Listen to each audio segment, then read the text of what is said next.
Hello everyone, स्वागत है एक बार फिर से केसी स्टडी पॉइंट में। कल अपन ने 1857 की क्रांति को पूरा कर लिया था। आज अपन शुरू करेंगे राजस्थान के जनजातीय आंदोलन को।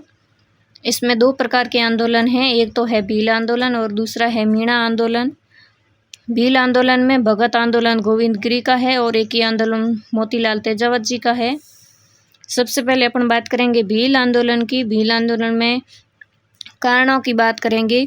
1818 ईस्वी की सायक संधि के बाद भीलों का मेवाड़ की नियमित सेना से हटा देना, भोलाई सुरक्षा यात्रा कर एवं रूखाली चौकीदार कर समाप्त करना, बराड़ नामक राजकीय कर भीलों पर लगाया गया, वन काटने शिकार करने पर रोक लगाई गई, सामाजिक प्रथाओं पर रोक जैसे कि डाकण प्रथा 1853 ईस्वी में, 1880 ईस्वी भील जनगणना भीलों द्वारा विरोध, बारापाल विद्रोह 1881-82 में उदयपुर में भीलों का प्रथम विद्रोह था। इसका कारण था मावड़ी शराब पर रोक लगाना और ऋषभदेव मंदिर पर सरकारी नियंत्रण। नेतृत्व किया था नीमा खीमा और जोयता ने। ऋषभदेव मंदिर के पुजारी खेमराज भंडारी ने भीलों का सहयोग किया। कवि राजा श्यामल दास की मध्यस्थता से समझौता हुआ। अगला है दौलत सिंह खींची, दौला काका जवास उदयपुर से प्रारंभ में भीलों का नेतृत्व किया था इन्होंने। अगला है भोमट भील आंदोलन। 1818 ईस्वी की संधि के बाद मेवाड़ में भीलों पर नियंत्रण, भीलों द्वारा भोमट क्षेत्र में विद्रोह। 1839 ईस्वी राणा स्वरूप सिंह ने भीलों पर नए कर लगाए जिससे विद्रोह हो गया। 1841 ईस्वी मेवाड़ भील कोर का गठन किया गया। मेजर हंटर को प्रथम कोर प्रमुख नियुक्त किया गया। अगला है लोबा रबारू विद्रोह डूंगरपुर में। दौलत सिंह गोविंदा के नेतृत्व में भीलों द्वारा आंदोलन। गोविंद गुरु, इनका जन्म 20 दिसंबर 1858 ईस्वी को बासिया डूंगरपुर में हुआ था, बंजारा परिवार में। इनके उपनाम हैं भीलों के उद्धारक, आध्यात्मिक गुरु। इनके गुरु थे साधु राजगिरी। इनका संप्रदाय दशनामी संप्रदाय था। सम सभा की स्थापना 1883 में सिरोही में हुई थी, गोविंद गिरी जी ने की थी। मानगढ़ पहाड़ी पर ये सम्मेलन चल रहा था। 1903 में आश्विन पूर्णिमा को अधिवेशन शुरू हुआ था।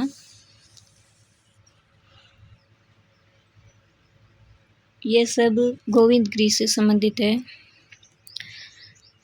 गोविंद गुरु स्वामी दयानंद सरस्वती के विचारों से प्रभावित थे। गतिविधियों का प्रमुख केंद्र बेड़चा डूंगरपुर था। आंदोलन का प्रतीक चिन्ह धूणा या यज्ञ था। प्रथम धूणा छाणी डूंगरी डूंगरपुर में स्थापित किया गया। प्रमुख धूणा बेड़चा डूंगरपुर में। धूणे के पास बैठकर उपदेश देने वाले व्यक्ति को भगत या फिर कोतवाल कहते थे। प्रथम शिष्य कुरिया था इनका। अन्य शिष्य पुंजा धीर भोपबालिया थे। सम सभा की बात करें, इसकी स्थापना 1883 ईस्वी में। इसके संस्थापक गोविंद गुरु जी, स्थान सिरोही। अगली अपन बात करेंगे मोतीलाल तेजावत की और आंदोलन है एक ही आंदोलन। जन्म 1886 ईस्वी में, स्थान कोल्यारी उदयपुर। इनके पिता का नाम नंदलाल था, माता का नाम केसरबाई और पत्नी लहरबाई थी। इनका परिवार ओसवाल जैन परिवार था। उपनाम बावजी, आदिवासियों के मसीहा। प्रमुख केंद्र जाडोला उदयपुर। मोतीलाल तेजावत जाडोला में कामदार पद पर कार्यरत थे। मोतीलाल तेजावत ने मेवाड़, वागड़, ईडर व मालवा क्षेत्र के भीलों को जागरूक करने हेतु आंदोलन चलाया, जिसे अपन एक ही आंदोलन या फिर भोमट भील आंदोलन के नाम से पुकारते हैं। इसका नेतृत्व मोतीलाल तेजावत जी द्वारा किया गया। स्थान मातृकुंडिया, रासमी, चित्तौड़। तिथि वैशाख पूर्णिमा। प्रारंभिक सदस्य लच्छीराम, किशनलाल जोशी, अम्बालाल, बाला लोहार, नीला शंकर ब्राह्मण आदि थे। मेवाड़ पुकार मोतीलाल तेजावत के डायरी या फिर 21 सूत्रीय मांग पत्र। इनका नारा था ना हाकिम ना हुकुम।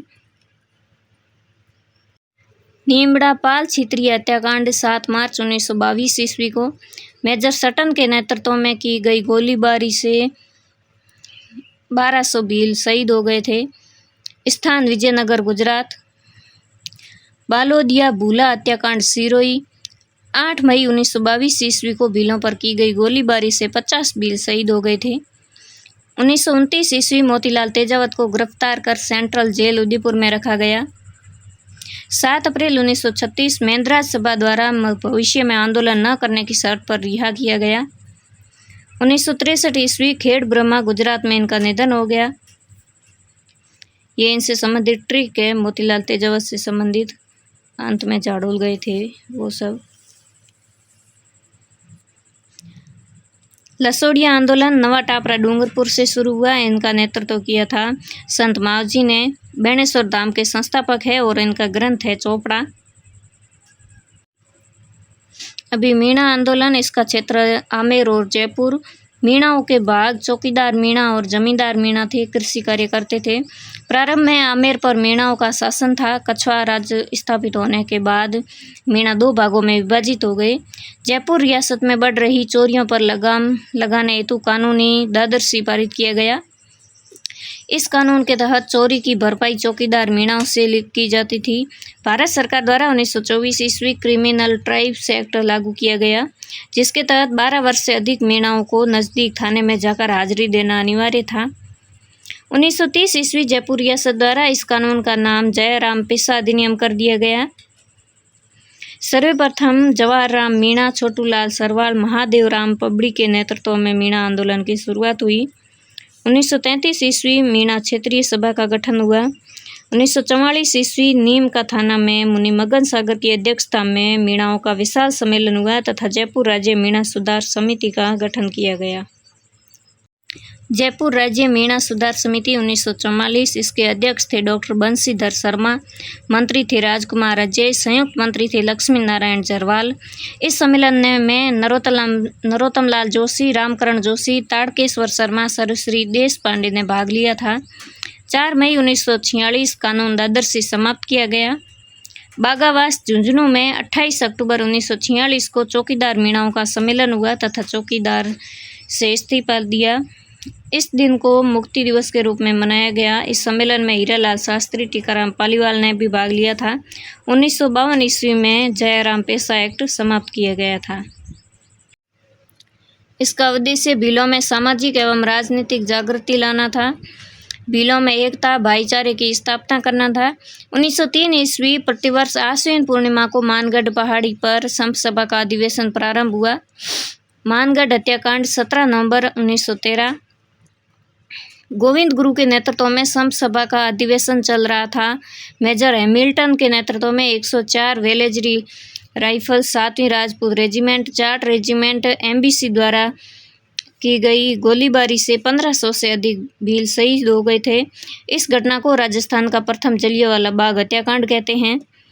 2 सितंबर 2002 को मानगढ़ शहीद स्मारक का निर्माण करवाया गया। मानगढ़ धाम मेला मार्गशीर्ष पूर्णिमा को लगता है। सुतरामपुर थानेदार यूसुफ खां सिपाही गुल मोहम्मद की हत्या के आरोप में गिरफ्तार कर अहमदाबाद जेल में रखा गया तथा 20 वर्ष की सजा हुई थी। गोविंद गुरु ने अपना अंतिम समय झाड़ोल गांव कंबोई गुजरात में बिताया था और गोविंद गुरु ने भीलों की समस्याओं के समाधान हेतु मेवाड़ फतेह सिंह को 30 सूत्री मांग पत्र भेजा था। तो आपको आज का सेशन कैसा लगा मुझे कमेंट करके ज़रूर बताएं। साथ ही अगर आपको अच्छा लगे तो चैनल को ज़रूर ज्वाइन करें। ये पूरा टॉपिक है जो कि बहुत बड़े लेवल का है और मैंने बहुत ही कम समय में करवा दिया है। अगर आप 2-3 बार इसको देख लेंगे तो आपको बहुत अच्छी तरह से याद हो जाएगा और जिसको रिवीजन करना है उसके लिए तो मोस्ट इम्पोर्टेंट हो जाएगा। तो ऑल दी बेस्ट। मस्त रहो, हंसते रहो, खुश रहो और पढ़ते रहो। अपने सपनों के प्रति अपनी मेहनत को जारी रखें। Thank you so much for watching.